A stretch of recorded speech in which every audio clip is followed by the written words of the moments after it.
Quero saudar as irmãs e os irmãos com a paz do Senhor. Amém. A primeira fala da minha palavra, queria que você fizesse com a mão assim. Faça. Eu estava num ginásio de esporte com meu pai, missionário Manuel de Melo. Um grande ginásio em São Paulo. Tenta ficar um minuto só assim. E chegou no ouvido dele que tinha no ginásio uma criança com uma perna mais curta do que a outra. Eu estava do lado dele. Como a maior parte da minha vida eu pude estar ao lado dele, mas trabalhando efetivamente a partir dos meus 12, 14 anos. Eu fui no ouvido dele, ele estava pregando e eu tinha essa liberdade, eu disse... Chegou no meu ouvido que tem aqui no ginásio uma criança que tinha uma perna bem mais curta do que a outra, assim. Ele pegou o microfone e disse, onde está a mãe com essa criança? Traga ela aqui. Demorou um pouquinho, a mãe veio do ginásio, veio descendo, chegou. Eu estava com ele no meio, alguns pastores. Ele pegou a criança e pôs em cima da mesa. E pegou como está a sua mão e colocou no final, aqui da canelinha do menino. De sorte que uma mão dele ficou baixa e a outra mão ficou alta. Ele começou a orar. Eu não tirei o olho. E a mão mais alta dele começou a descer e trazer o pé do menino.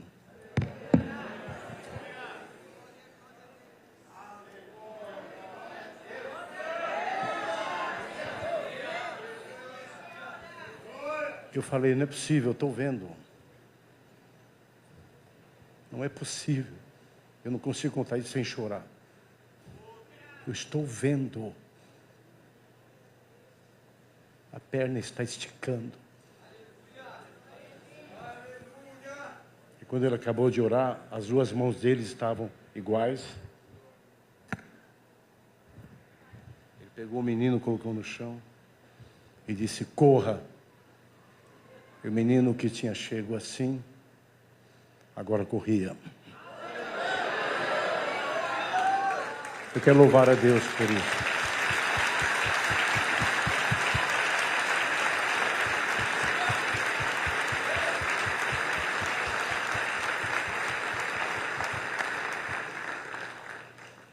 No sábado, na Pompeia, o grande culto era de sábado.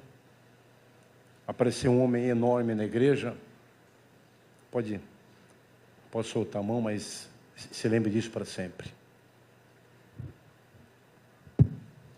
E aquele homem enorme apareceu na igreja e disse que veio matá-lo. Interrompeu o culto, atrapalhou um pouco o culto. Eu vou lhe matar, charlatão, ladrão, explorador da fé. O culto era no átrio da Pompeia, estava super lotado, pessoas de pé. Ele de longe orou pelo homem, o homem gritava e foi embora. Nós morávamos em São Paulo, numa das avenidas mais caras de São Paulo, a Avenida Brasil, perto de Ibirapuera. E um grande empresário cedeu essa casa para meu pai morarmos de graça 2 anos, não pagamos aluguel. Estávamos em casa, só nós 4, logicamente nós 2, eu, meu irmão Boaz de Melo, solteiros, antes da adolescência. Estávamos dormindo de madrugada e começamos a ouvir o homem gritar na rua, sai para fora, eu falei que eu ia fazer, algo assim. Nós acordamos madrugada, só nós 4 em casa, abrimos a janela, e o homem tinha pulado para dentro de casa, portãozinho baixinho, ele tinha pulado e estava no jardim de casa com uma faca na mão. E meu pai disse, Ruth, fica aqui com os meninos, que eu vou lá fora. Ela, vamos chamar... Não, nada de polícia. Fique com eles aqui que eu vou lá falar com ele. Meu pai saiu e ficou quase que... Meu pai era um homem de baixa estatura, ele é alto, quase que com o rosto, quase que no peito dele, o homem com a faca, à noite no jardim, ali no Brasil, não passava uma viva alma. E meu pai disse para ele, a gente ouvia da sala: me mate. Porque se você não me matar, o Deus que eu sirvo vai pôr a mão em você. Me mate. E repetiu, porque senão o Deus que eu sirvo vai pôr a mão em você. A mão começou a tremer do homem. Ele jogou a faca no chão, caiu aos pés do meu pai e disse: eu quero ter esse Jesus no meu coração.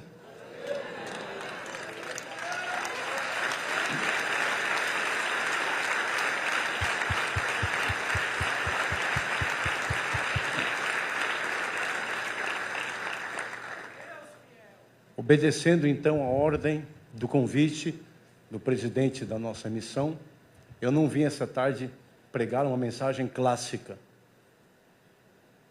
mas eu estou cumprindo a ordem que ele falou: fale para nós da nossa obra. Não foi isso? Então eu não vou sair do que ele me pediu. Quem entende isso, diga amém. Puxa, o pastor Paulo Tero veio e não pregou, porque eu estou obedecendo o pastor Emerson Costa. Diga: Senhor, que eu nunca perca o sentido do começo. Como é que foi? Quem foi? Para que eu chegasse aqui? Da África à Argentina.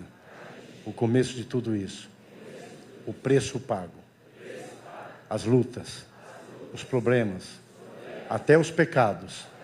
Tudo isso o Senhor coloca numa bolsa. E essa bolsa chama o Brasil para Cristo.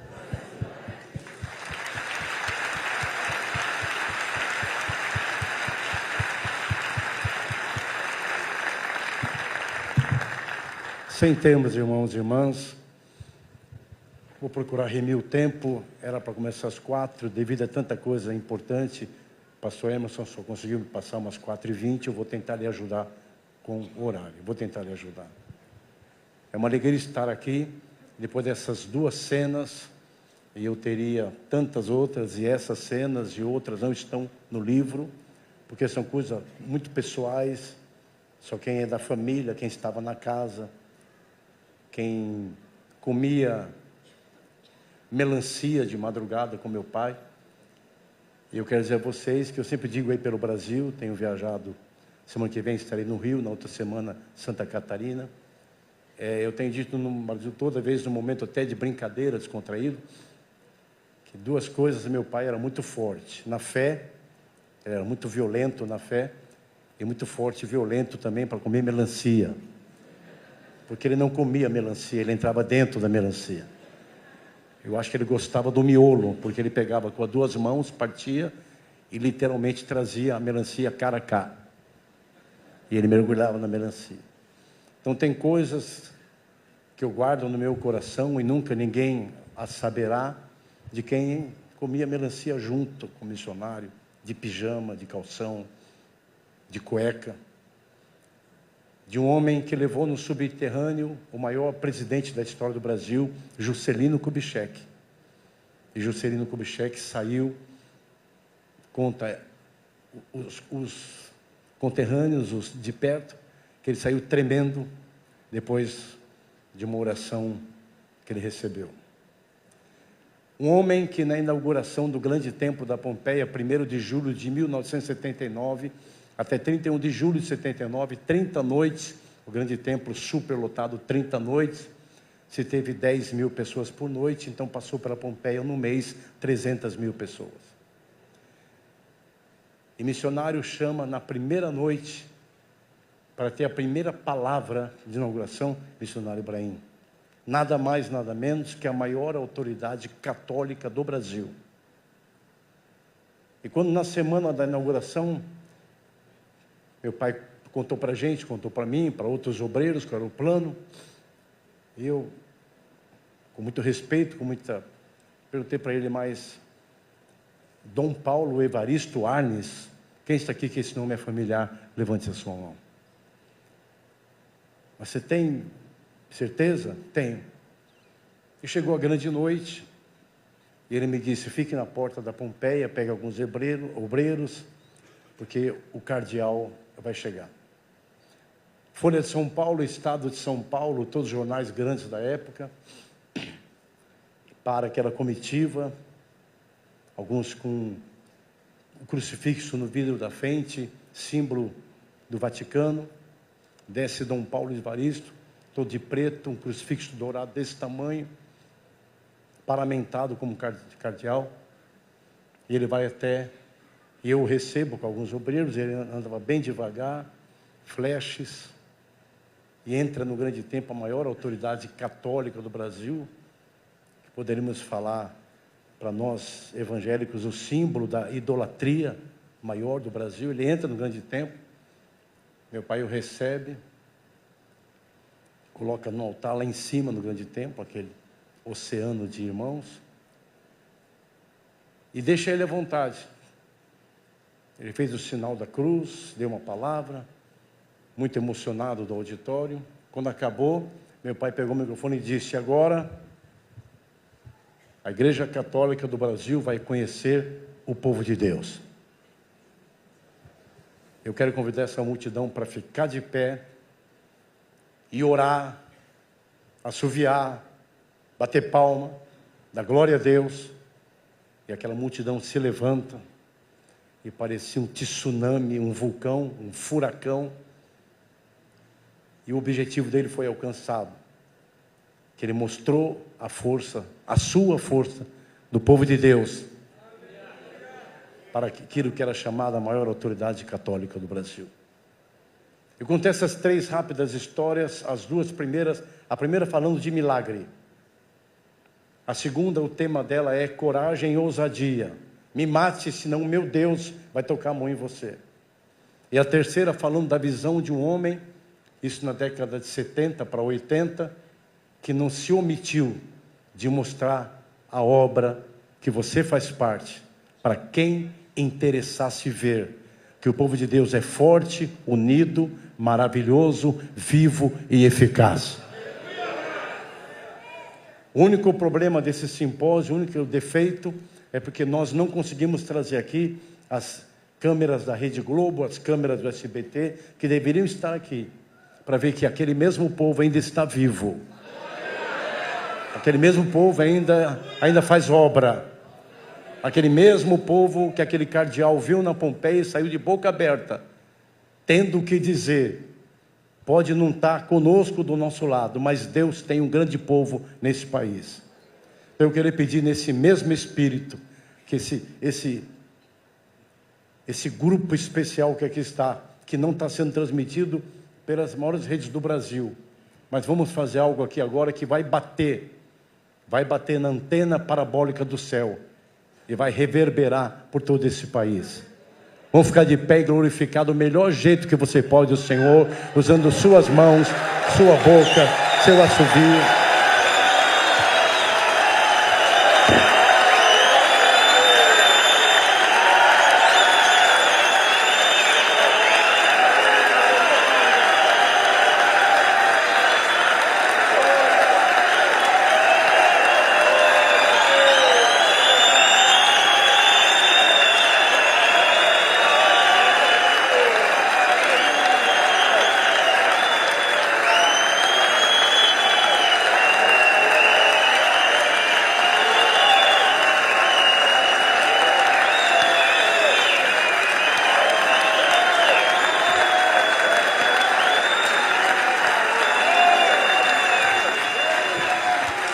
É este povo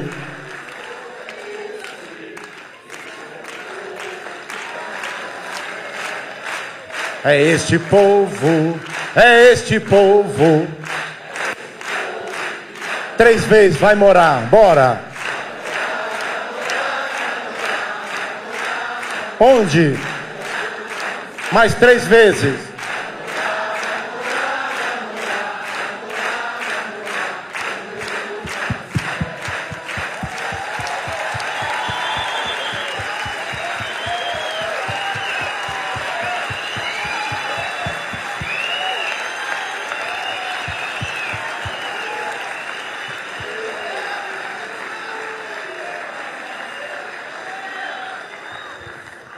Esta alegria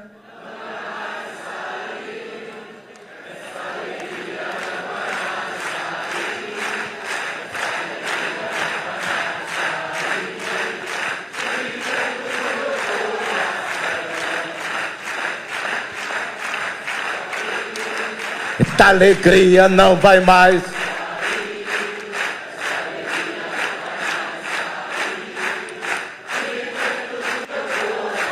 Palmas ao Senhor Jesus.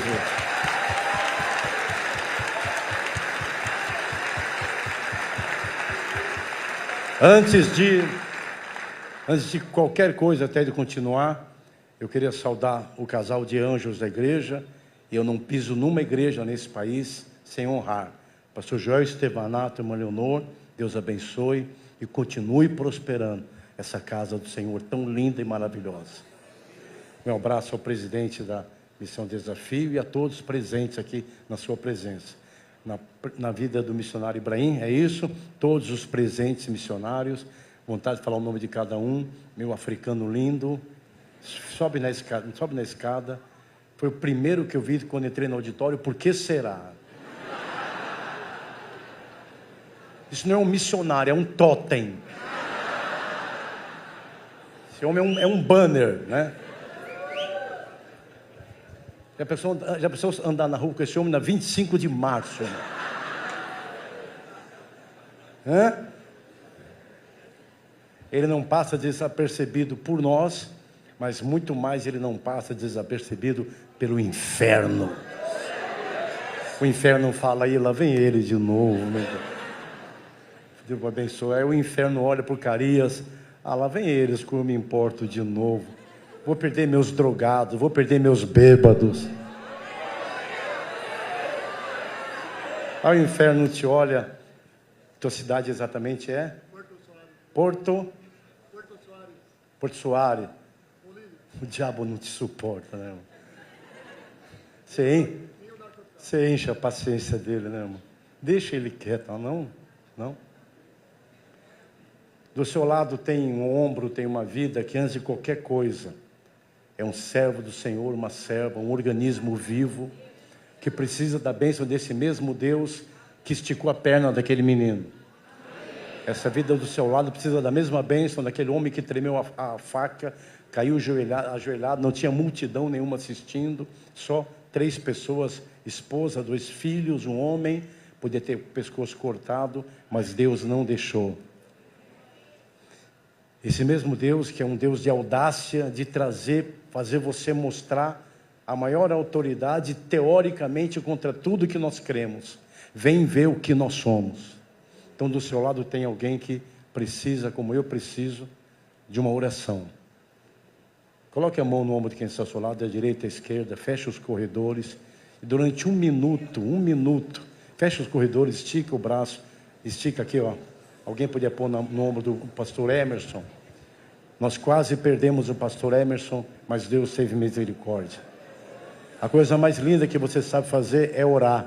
Antes que eu continue a minha palavra, entregue essa vida na mão do Senhor. Seus desejos, seus problemas, suas lutas, suas lágrimas. Senhor, nesta tarde, o Senhor tem uma obra linda para fazer, que foge ao nosso controle. Da planta dos pés até o último fio de cabelo desse amado irmão e dessa amada irmã. Antes de um missionário, antes de ser um pregador, antes de ser uma pregadora, é um homem e uma mulher que precisa de ti, na sua vida íntima, na sua vida de segredos, coisas que não podemos nem contar para ninguém. Talvez agora podemos contar para Jesus.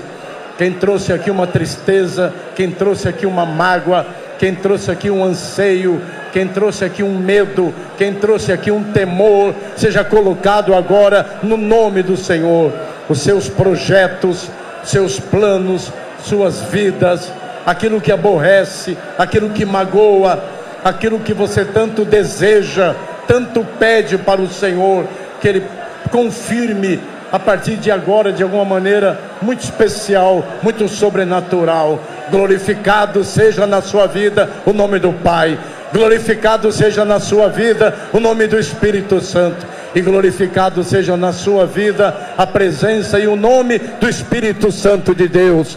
Doença agora do corpo do teu missionário, doença no corpo da tua missionária, que ganha almas para ti, que prega a tua palavra. Agora, Senhor, opera uma bênção doméstica nesta vida que prega para os outros. Agora é a sua vez, que prega para os outros. Senhor, os joelhos, a coluna do pastor Rampazzo, e na pessoa dele outros que eu não sei o nome aqui: pressão alta, pressão baixa, diabetes, enxaqueca, dor de cabeça, esta mágoa profunda, esta tristeza que entrou por este motivo, seja desmantelada, desmanchada, para que a obra do Senhor seja gloriosa na sua vida, onde colocar a planta do seu pé.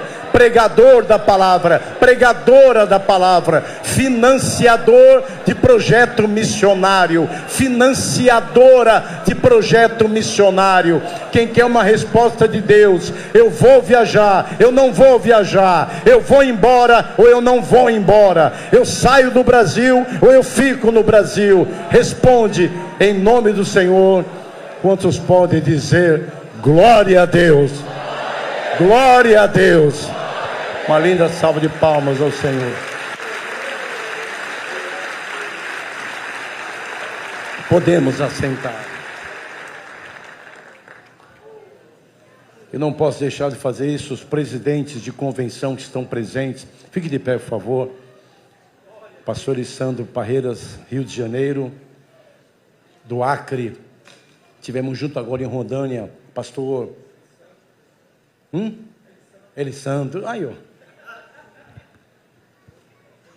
Washington, Pernambuco. Lhe mandei uma mensagem essa semana: parabéns pelo obreiro seu, Academia Pernambucana de Letras. Só os 3 que eu estou vendo aqui, só os 3. Vamos abraçá-los e honrá-los em nome do Senhor. Obrigado.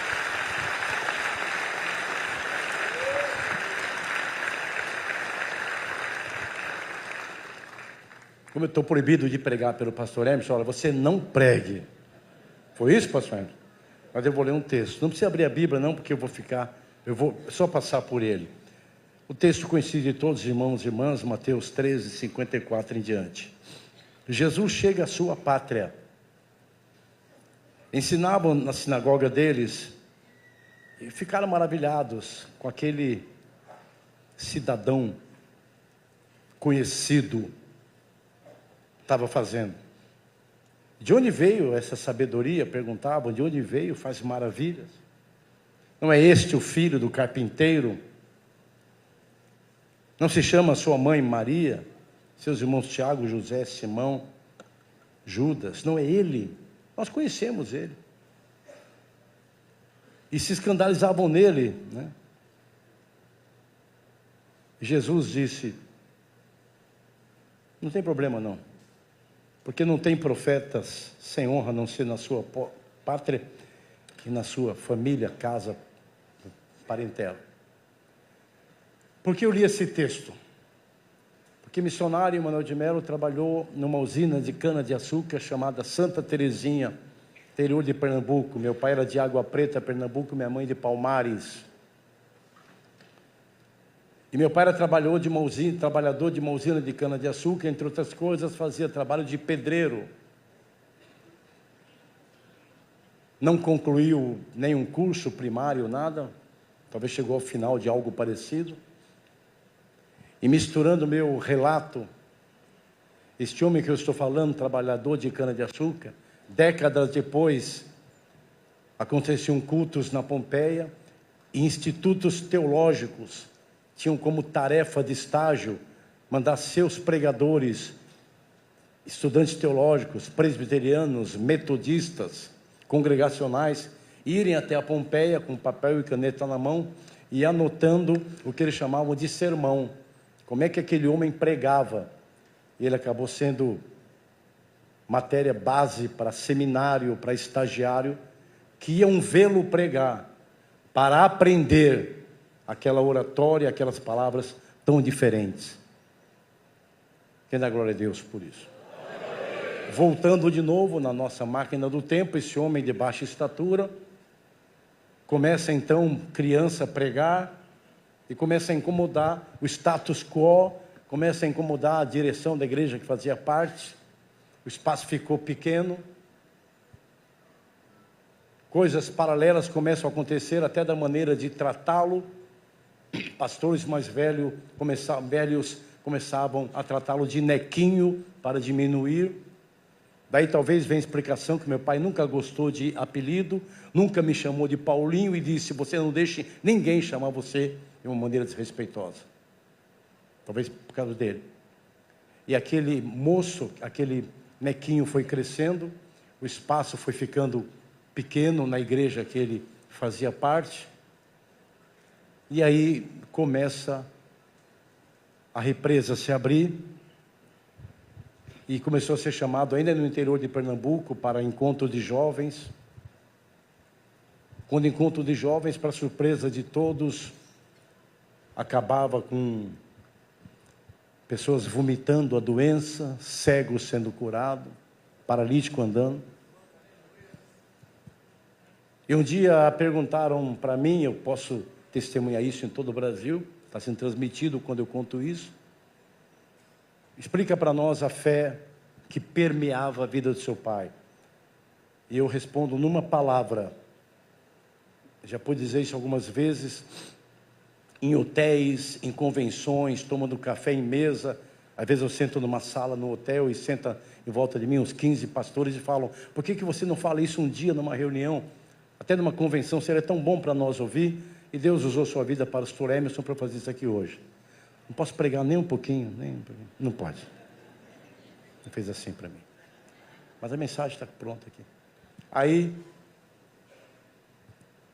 me perguntavam qual é a fé, explica a fé que seu pai tinha. Eu resumo numa palavra. Eu não sei se essa palavra é muito teológica ou não. Coragem. Não tinha plano B. Tinha que dar certo. Tinha que dar certo. Estou gostando da glorificação. Tinha que dar certo. Então vou te dar um exemplo de uma bronca pastoral que eu levei dele, nunca me esqueço. Um dia, acompanhando numa concentração, foi trazido um rapaz, uma cadeira de rodas, e ele ficou na frente. E ele disse com o dedo assim: levanta em nome de Jesus. E ele saiu andando.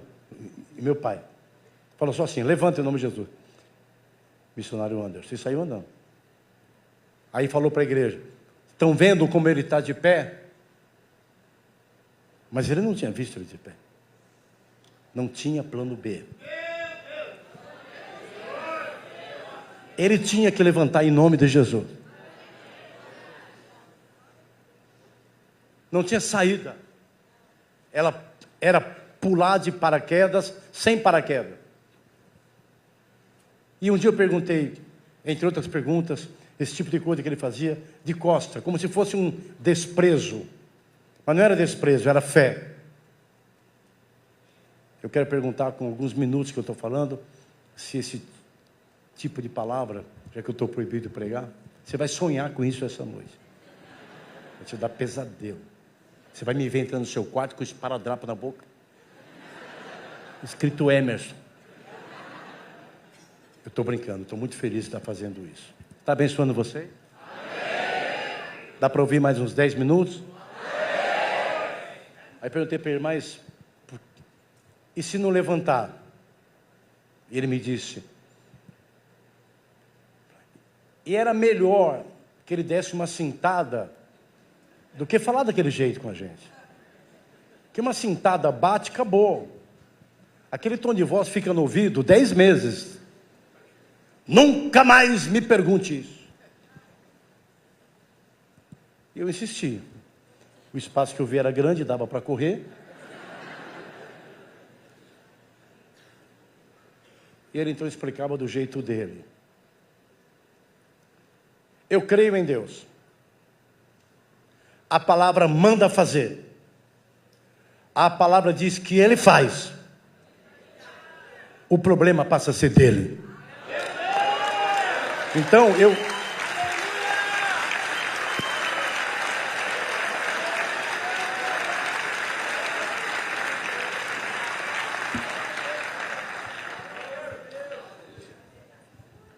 Me dá esse quadro, por favor. Esse quadro tem um lado pastoral do missionário muito grande. Poucas pessoas do Brasil já tiveram contato com esse quadro.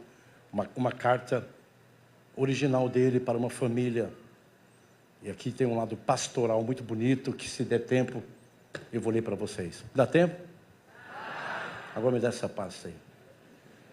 Aí eu vou pedir para aquele irmão da câmera, quando eu abrir, para ele colocar no telão para mim.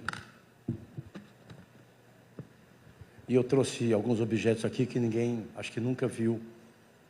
E você, então, vai poder ter sua fé edificada. Quando eu começar a mostrar os objetos, será que vai ter alguém que pode filmar aqui e pôr no telão? Ainda não. Vem cá um minutinho só. Eu vou fazer um cabelo igual o seu, irmão.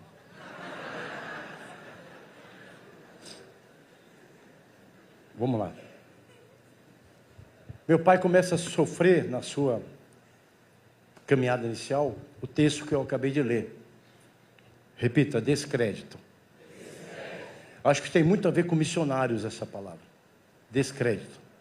Você chega numa cidade, você chega num país que não é o seu, você chega imediatamente o inimigo, vou mandar o nome dele, o diabo, joga descrédito em cima de você. Mas em seguida nós temos um antídoto. Não é, pregadores da palavra? Eu sei em quem eu tenho crido. Quem é esse Jesus aí? Quem é? É filho de Maria? Eu sei quem é. Ele brincou com a gente na rua, Quem é esse nequinho? E aí aconteceu algo muito interessante. Quando ele disse para a família, num famoso momento, eu vou embora para São Paulo. O que você vai fazer em São Paulo? Perguntaram de outra maneira. Você é o nequinho, você é o filho do carpinteiro, você trabalha na usina, você é pedreiro, você assenta tijolo. Dando outro salto no tempo, foi assim que Deus me inspirou para fazer essa narrativa. Guarde Mateus 13 aqui, o descrédito em cima de Jesus. Guarde Pernambuco, década de 40, 50, menino virando mocinho. Guarde esse momento e pula para esse momento aqui. Década de 50, nosso tabernáculo derrubado, na época então pela autoridade governamental Ademar de Barros, que mandou com políticos derrubar uma igreja nossa, e quem conhece a história, várias vezes esse tamanho aqui, linda, maravilhosa. Nossa igreja é derrubada, uma perseguição concreta. Há um famoso pronunciamento de meu pai, que eu trouxe a cópia aqui, onde ele vai em cima das pedras e diz: dessas pedras, desse escombro, eu levantarei o maior templo evangélico do mundo. E o pior, que na época, o pior é que ele levantou. O pior é que ele, porque não tem plano B. Eu creio em Deus. Ele diz que ele faz. Eu creio na sua palavra. Então eu vou conseguir fazer.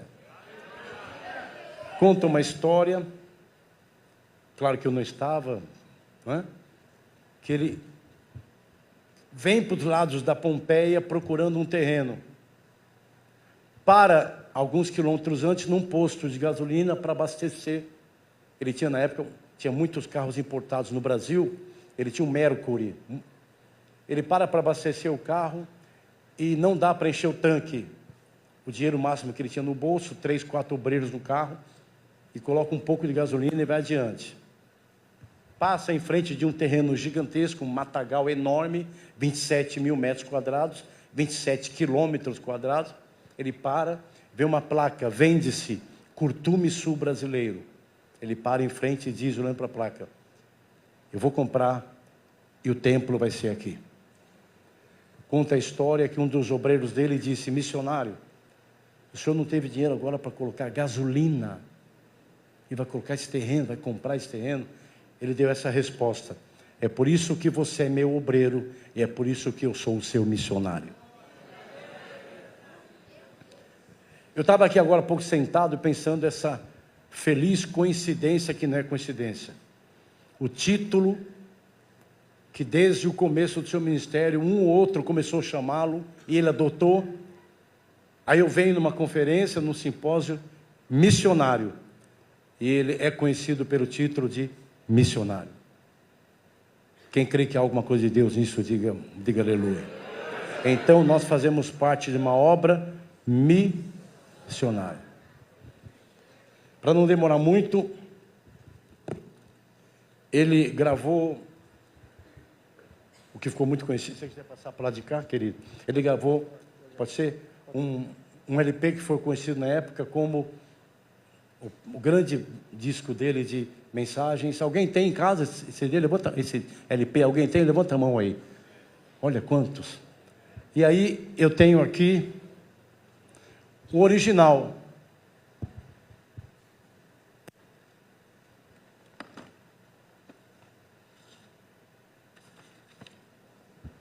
Eu tenho aqui o original desse LP. A matriz. Só existe essa no Brasil ou no mundo.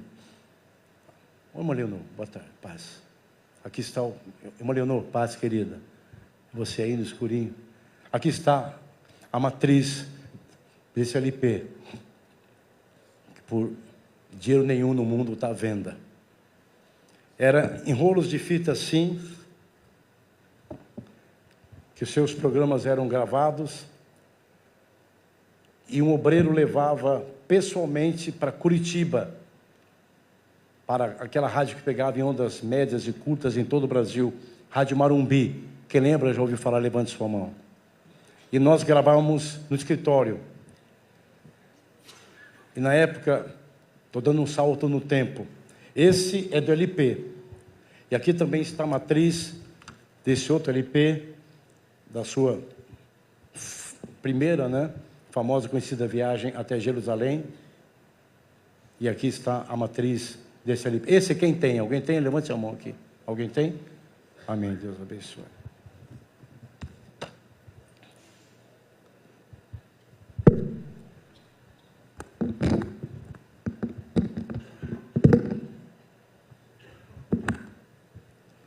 Eu trouxe aqui para vocês, aí é melhor ver na tela, uma foto histórica do que foi chamado o primeiro seminário teológico da obra, missionário ao lado de pastores, e não existia o grande templo ainda, só existia o átrio da Pompeia. Esses ferrinhos que estão aqui na frente no chão eram a divisória entre pedra e havia um pouco de concreto para que os irmãos pudessem andar no futuro grande templo. Aí, muitos líderes da nossa obra falecidos estão aqui, muitos pastores conhecidos, nessa foto que é uma foto histórica.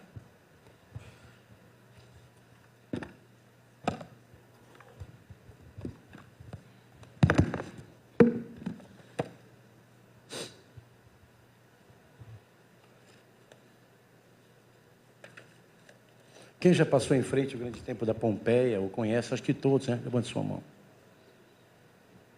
Você sabe que o grande templo não era para ser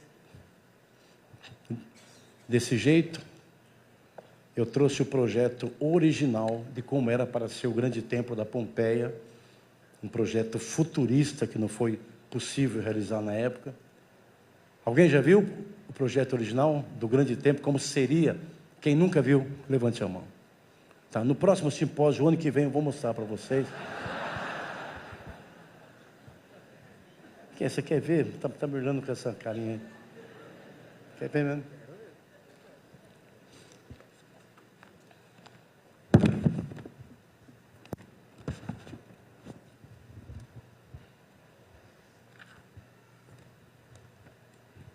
Aí está. Acho que vou deixar aqui. É melhor assim? Melhor assim? Quem está conseguindo ver, diga amém aí. Amém. Aqui onde está meu dedo é uma Bíblia gigante, de concreto. Essa torre seria... Pastor André, já pensou fazer isso na década de 50? Olha a visão de um homem desse. Prédios, anexos, de escola bíblica. Ele falava em faculdade da Bíblia. Ele usava um termo: eu vou fazer uma faculdade da Bíblia na Pompeia. Aqui a nave do grande templo seria essa, e essa torre gigantesca sobe, e aqui em cima é Bíblia. Aqui está datado de, se puder, acho que o zoom não pega, né? Será que pega esse zoom aqui? Lançamento da pedra fundamental, 13 de maio de 1960. Quanto? 62. Eu tinha 3 anos de idade. Aí está apresentado em primeira mão aqui para o simpósio, para os irmãos. Esse é o original do que seria o grande templo da Pompeia. Palmas ao Senhor Jesus.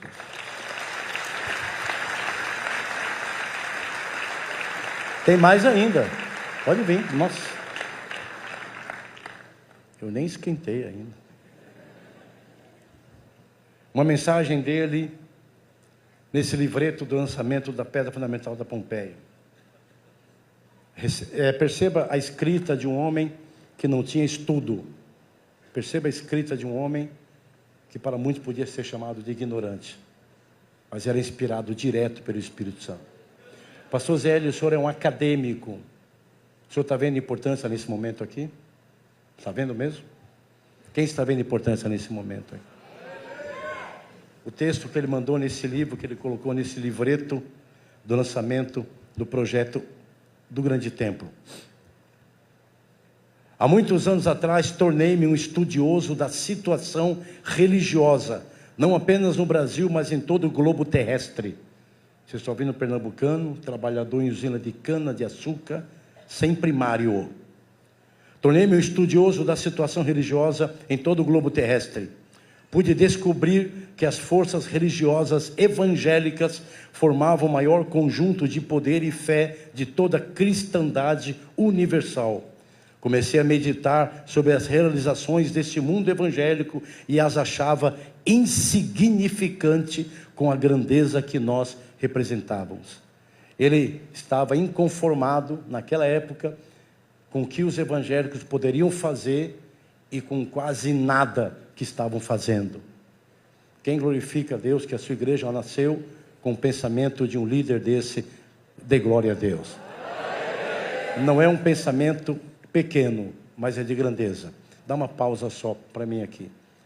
Em nenhum momento, na minha fala, em nenhum momento, há idolatria. Em nenhum momento, há cegueira. Porque eu também acompanhei crises. Eu também acompanhei problemas. E coloco tudo numa balança. E entendo a obra de Deus com jeito de obra de Deus. Eu não falo sobre o aspecto familiar, mas falo sobre realizações concretas. Quem entendeu essa fala, diga glória a Deus. Tá. Volta aqui, meu querido. E concluí que imediatamente procurei descobrir as razões do pauperismo evangélico, ou seja, da pobreza evangélica. E concluí desde logo que as principais eram falta de visão espiritual dos líderes, falta de união espiritual e, acima de tudo, falta de amor pelas almas. E eu estou num simpósio de missões. Quem está aqui que seu coração arde pelas almas, diga aleluia. Os inimigos, perceba que nessa minha leitura, eu não li uma vez que a preocupação dele era a falta de uma grande igreja. Mas olha esses 3 itens, parece que alguém escreveu isso hoje. Falta de visão espiritual dos líderes, falta de união espiritual, falta de amor pelas almas. Os inimigos comuns do outro lado cresciam assustadoramente. Desviei os meus olhos da situação mundial e concentrei em nossa querida pátria. Esse simpósio é Brasil, certo ou errado? Ou seja, o missionário diz que parou de pensar por minutos no globo e passou a pensar na querida pátria. pensando como resolver o seu problema religioso. Após muito estudo da palavra de Deus, consagração e meditação, senti pelo Espírito Santo que deveria lançar no Brasil um movimento de união espiritual, não de legendas denominacionais, mas de fé e ideal, formando juntos uma força irresistível, capaz de ganhar o Brasil para Cristo.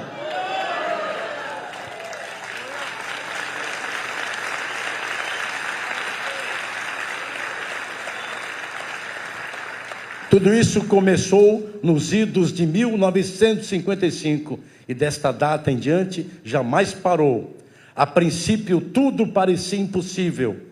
Verdadeiras forças contrárias se organizaram. Fomos combatidos pela imprensa, rádio, televisão. Templos, tendas e tabernáculos nossos foram depredados, queimados, destruídos. Obreiros foram presos e processados. Situação que muitos dos senhores encontram hoje pelo planeta Terra. Programas de rádio foram cortados, mas enquanto ardia o fogo da perseguição, Deus começou a derramar a chuva seródia e temporã da sua graça, e um verdadeiro exército de filhos de Deus, de norte a sul, leste a oeste, começou a se levantar. Grandes concentrações de dezenas de milhares de pessoas.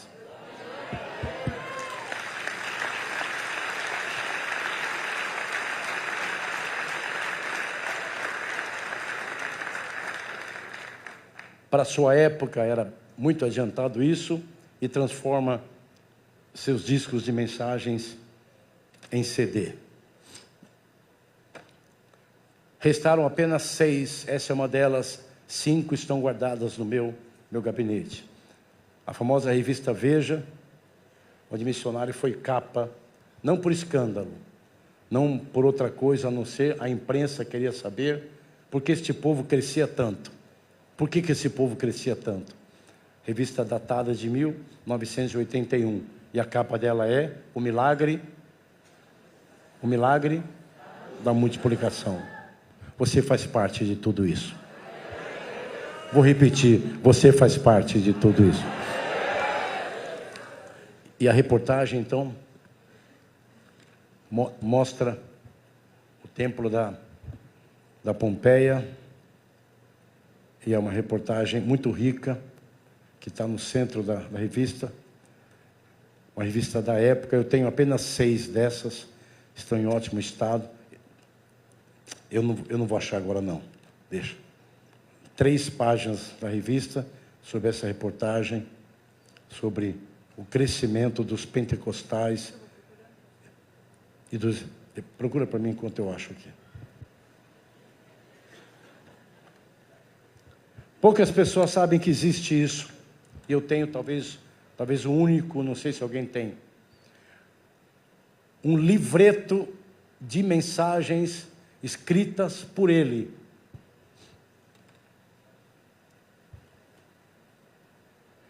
Sermões Vivos, Reverendo Manuel de Mello.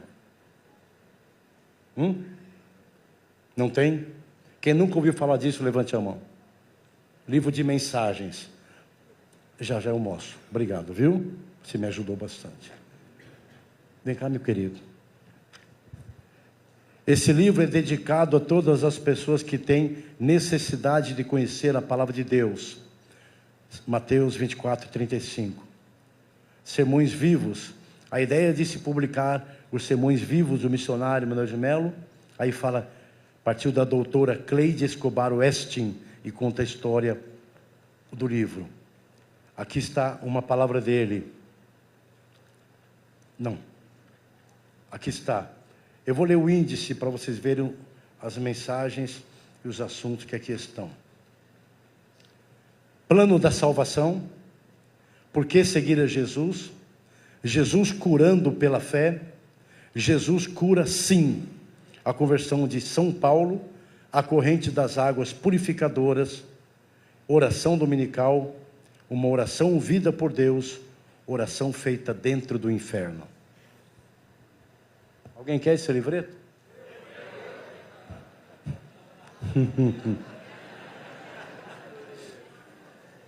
Reportagem da Veja. A foto principal de um culto no grande templo. Quer que eu levante? Está difícil, né? A página é mole. E aí a reportagem vem e discorre. Aqui está ele orando pelo povo. A revista Veja, salgadinho, né? Chama a igreja de um imenso galpão. O pastor pentecostal Manuel de Melo não é exatamente um homem modesto. Se eu fosse político, seria primeiro-ministro no regime parlamentar, porque é o que me interessaria. Uma palavra dele. E aí a reportagem vai e conta a história. Essa e está toda com clipes, porque ela está desmanchando, O Brasil para Cristo em Revista, lançada pelo missionário, também logo após a época da inauguração do grande templo, e atrás dela a famosa foto da concentração no Pacaembu. Amém.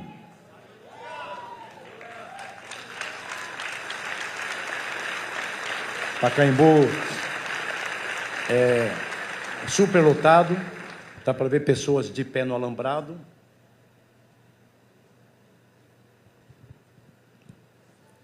Isso tudo sem internet, sem comunicação, sem televisão. Alguém estava lá, né, nessa concentração? Acho que tem alguém aqui. Fica de pé. Só o pastor Rampazzo? Pastor Aquiles? Estava lá? 82, talvez? 82? Maravilha. Os irmãos que estão de pé. Os irmãos que estão de pé. Não, quem está de pé que estava lá no Pacaembu. Os irmãos que estão de pé, cuidem da alma, porque o seu corpo já foi, irmão. Você está aqui pela misericórdia, meu irmão. Mas eu estava no berço. Eu estava orando no gramado. Quem está feliz, diga glória a Deus. Essa é uma tarde de amigos que nós estamos relembrando quando é que papai comprou uma casa, quando é que ele comprou um terreno, mesmo sendo um homem cheio de defeitos, de problemas, mas que coragem que tinha papai e tal. E eu estou achando que vocês vão, não que precisam, não que precisa, mas talvez sair daqui com mais garra e mais honra de dizer: a minha igreja é o Brasil para Cristo.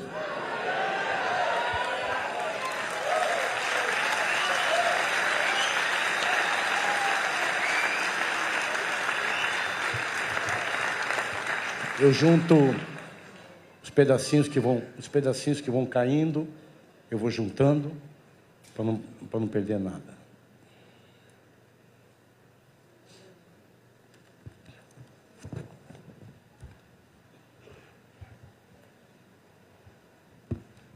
Uma relíquia também, órgão da Convenção Nacional. Não havia Conselho Nacional, era chamado de Convenção Nacional. O jornal tendo missionário na capa, e não existia ainda o Templo da Pompeia. Repare o vazio em cima do átrio. Não existia ainda, e ele criou esse jornal.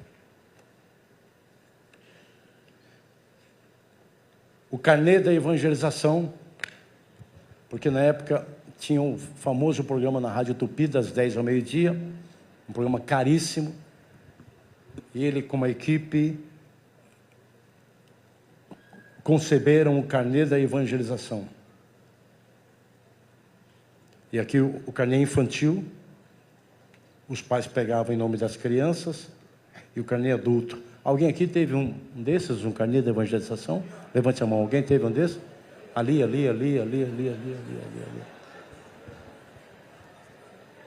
Pastor Rampazzo, o senhor está levantando a mão para tudo. O senhor lembra daquela Santa Ceia na Arca de Noé? Não lembro. Aí forçou um pouquinho agora. Ele não estava nessa Santa Ceia. Livro de Sermões Vivos. Eu queria pedir um reforço de segurança para quando eu sair com essa pasta para o carro. Porque ali eu já vi 2, ali eu já vi 3, já vi 2 aqui na frente, que estão olhando para mim e estão fazendo assim. Ó. Sangue de Jesus tem poder. Eu mostrei para vocês o livreto de sermões. E vou mostrar outra raridade agora. Querem ver? Missionário Manuel de Melo, com uma equipe, prepara um folheto de corinhos. Papel amarelado, quase desmanchando. Eu começo, vou ver se alguém sabe aqui.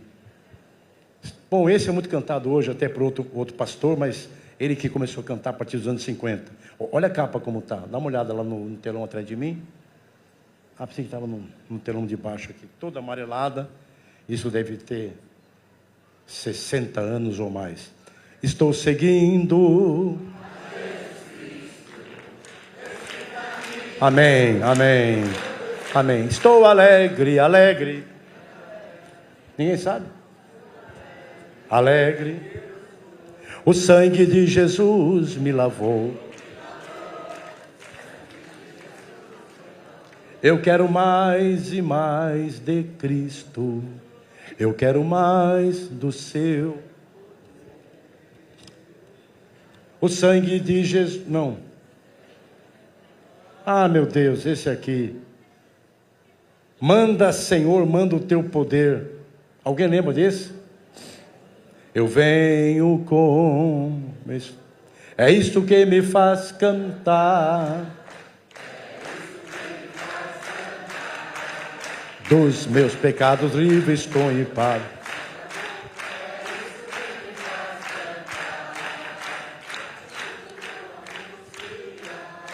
É muita coisa. São 172 corinhos. Não há Deus tão grande como tu. Aqui está tu. Nem um só. Amém. E aí tem o livreto de corinhos, que é uma raridade na obra, pouca gente sabe disso. Eu mostrei para vocês o projeto de como seria o Grande Templo da Pompeia. Depois mostrei fotografias não existindo o Grande Templo. As primeiras imagens do templo sendo levantado. Dá uma olhada na tela lá. Só os arcos. Sem telha.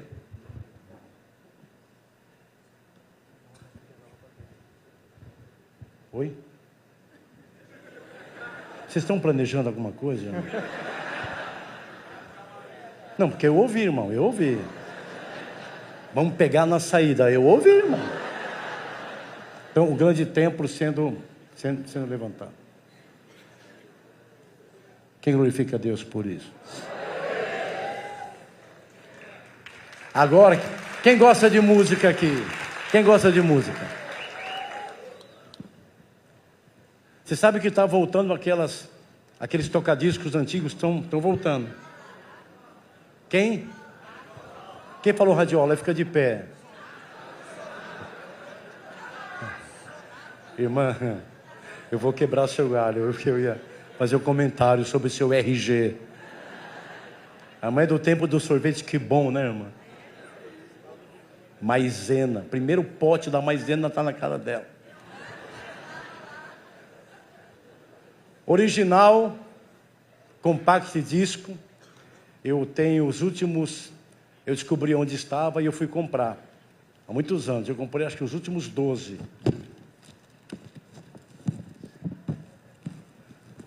Desperta, Brasil. Palmas ao Senhor. Vê se você pega o nome aí. Tá pegando? Desperta. Aqui, ó. Quer? Pastor André, né?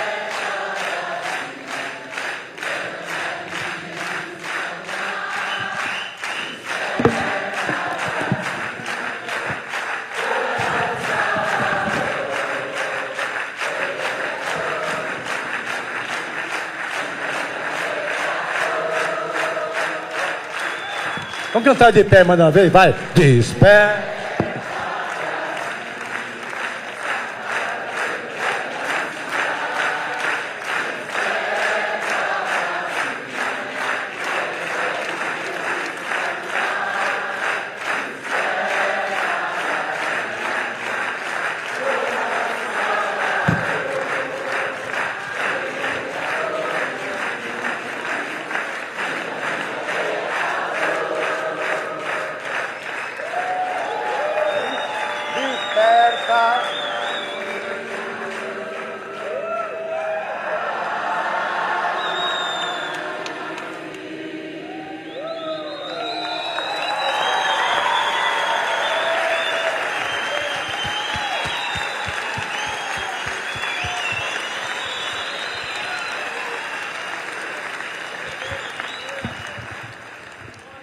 E eu termino com o livro Bandeirante do Brasil Presente, uma coletânea na época, não tem exatamente agora a data, algo como na década de 70, dos maiores empresários do Brasil. Engenheiros, médicos. E nesse livro, onde fala-se a história, tem os maiores empresários da época conhecidos. E para nossa alegria e para nossa honra, numa das páginas está, aí você vê na tela, missionário Manuel de Mello, no item religião.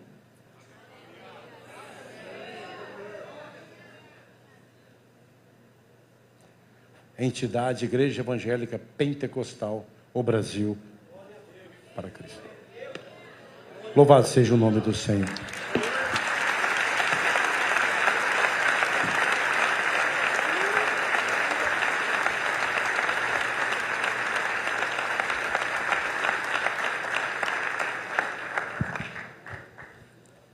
Eu vou terminar com aquilo que eu prometi a vocês, mostrando o lado pastoral, lembra? Eu vim ter contato com esse material há relativamente pouco tempo e muito me emocionou de saber que meu pai também era capaz de atitudes como esta. E eu estou terminando já.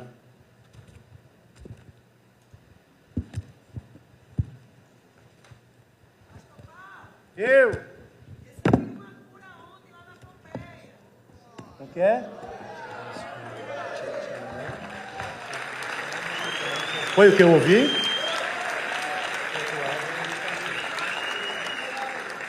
Ontem passou na Pompeia a caravana de Maringá.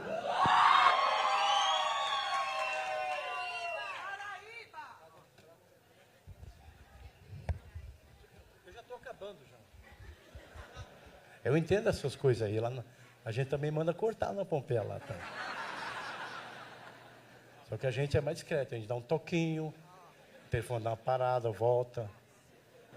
Fica fingindo que não está me ouvindo. A gente só corta na terceira vez lá. E aí a caravana da Paraíba. E no final, a minha equipe mostrou a Pompeia, eu ofereci um café, um lanche para eles. No final nós fomos para o átrio e tivemos um momento de oração. Eu senti de orar por libertação, por cura. E alguém gritou o que aí? Fala, o que é que houve? Estava com caroço. Já fazia 5 dias. Muita dor. E o caroço? Estourou. Está curado. Quem crê, aplaude o Senhor para a alegria. Glória a Deus. Aleluia.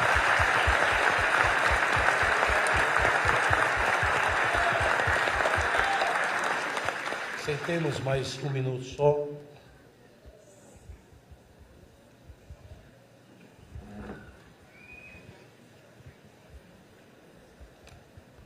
O missionário está voltando de uma pregação no interior e passa pela cidade de Sorocaba, de madrugada. está num quadro.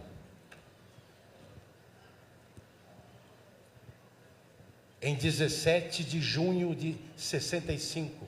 Se alguém quiser fazer as contas para mim, quantos anos fazem? 59.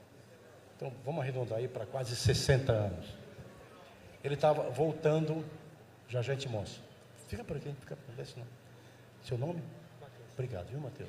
Ele estava voltando de uma concentração interior, passou por Sorocaba sozinho. 1h. Em Sorocaba ele viu andando na rua um homem com a sua criança de 3 anos de idade. E ele parou o carro dele, ele descreve numa carta original, ditada por ele e datilografada por alguém. Ele disse que ele parou o carro, Sorocaba, 1h, e perguntou ao homem.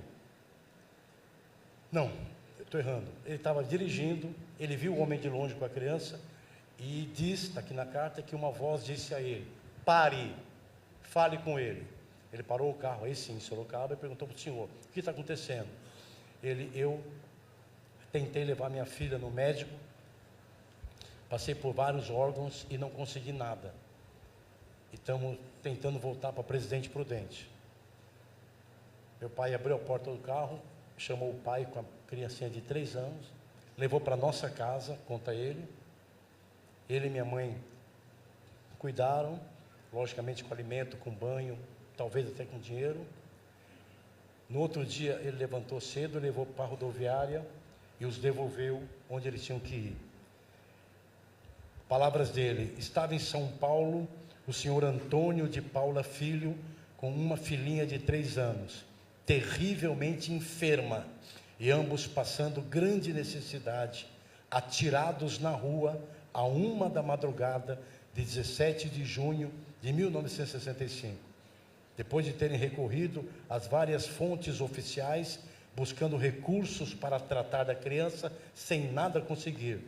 Vindo eu, no horário citado, de volta da cidade de Sorocaba, no interior do estado, a serviço da igreja que represento.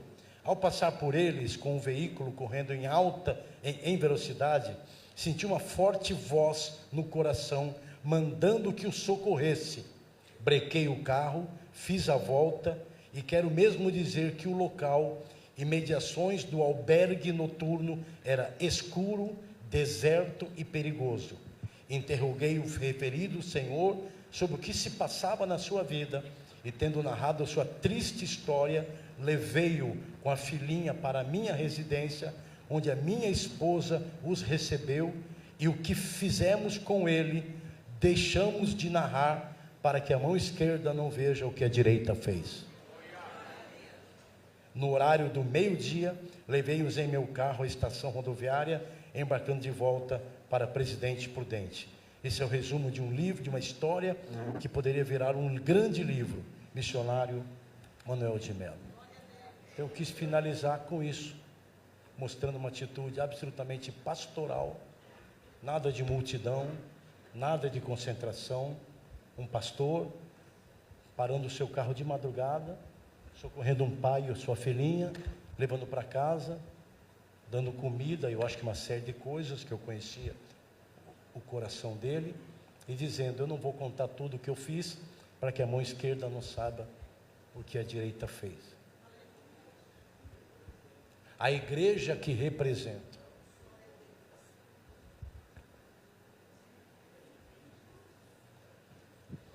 Eu vou repetir o que o pastor André está falando, porque me pegou de surpresa. Vem cá, você está sem voz, mas vem cá. Olha o detalhe que ele pegou no ar. O que meu pai escreveu, que ele socorreu esse homem em nome da igreja que representa. Da igreja que eu represento. Mas qual a outra frase? Não sou dono. Não sou dono.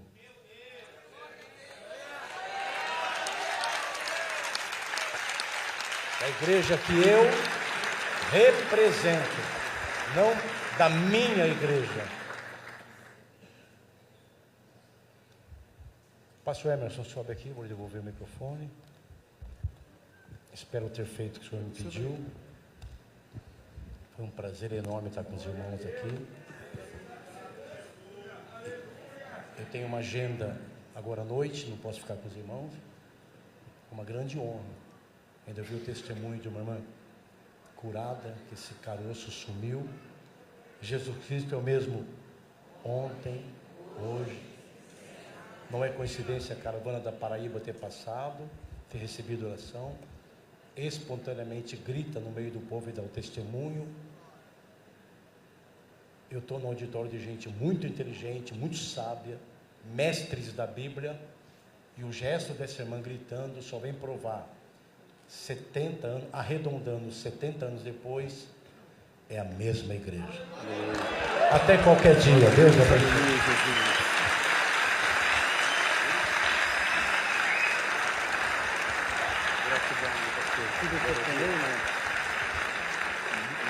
Muito pelo contrário. Glórias a Deus. Tema Brasil, nós precisávamos conhecer a nossa história. Louvado seja o nome do Senhor Jesus pela vida do pastor Paulo Otero de Mello. Nós vamos